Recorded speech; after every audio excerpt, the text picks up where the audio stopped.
Bonjour, nous sommes le jeudi 20 août 2026 et le sujet est la dette publique et le taux d'emprunt de la France qui dépasse les 4%. Pendant plusieurs mois, on était aux alentours de 3,5 à 4% sans franchir la barre des 4%. Et ça, c'est un plus haut depuis 2008. 2008-2009, c'était la crise des subprimes. Le taux d'emprunt de la France à 10 ans a atteint 4,10% mardi 18 août, son plus haut niveau depuis novembre 2008, donc presque 18 ans. Sur fond de tension au Moyen-Orient, avec le conflit entre l'axe israélo-américain et l'Iran, qui a commencé le samedi 28 février, il y aura bientôt 6 mois. Le coût d'emprunt de la France poursuit sa hausse et continue d'alourdir la facture de l'État. Actuellement, au niveau de la dette publique, c'est plus de 3600 milliards d'euros. L'année prochaine, ce sera probablement, quand Macron partira, aux alentours de 4000. Mardi 18 août, le rendement des obligations françaises à 10 ans, qui servent de référence sur les marchés, a atteint 4,10%. Il faut remonter à novembre 2008, en pleine crise financière des subprimes, comme je disais avant, pour retrouver un niveau supérieur. Le taux avait alors grimpé jusqu'à 4,20%.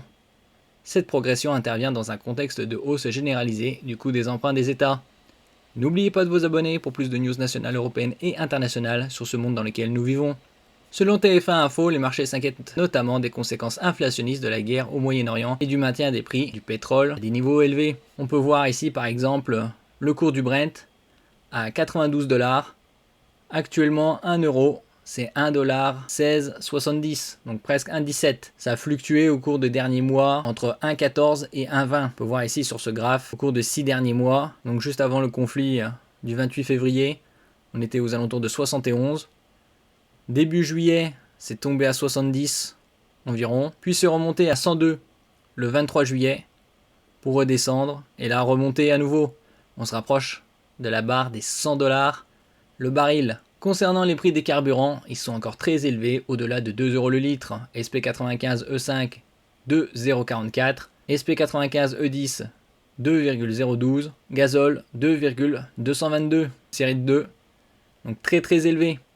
Et nous sommes même pas à 100 $ le baril. La perspective d'un accord entre les États-Unis et l'Iran et d'un déblocage du détroit d'Ormuz par lequel transite 1/5 du pétrole mondial, 1/5 à 1/4 du gaz mondial, des milliers de tonnes d'engrais pour l'agriculture, du gaz de type hélium pour la high-tech, entre autres, et de l'aluminium. Passage stratégique pour le commerce mondial d'hydrocarbures s'éloigne également.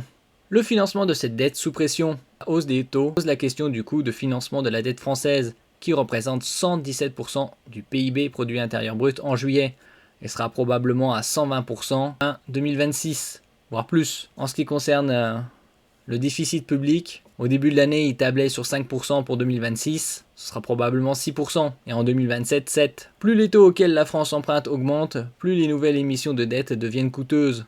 Cette évolution intervient également alors que se prépare le budget 2027. Le ministre de l'économie, Roland Lescure, a reconnu que son élaboration était difficile dans un contexte pré-campagne électorale. L'année prochaine, c'est les élections présidentielles qui auront lieu les 17 avril et 2 mai. Lundi 17 août, Donald Trump, président des États-Unis, second mandat, a par ailleurs déclaré qu'il ne prolongerait pas la trêve de 60 jours entre Washington et Téhéran, prévue dans un protocole d'accord conclu en juin. L'Iran a de son côté qualifié cette trêve de hors de propos. Avec les fortes chaleurs qu'on a eues ces derniers mois, il y aura également une hausse des prix, c'est déjà le cas, concernant les fruits et légumes. Merci pour votre écoute et à la prochaine.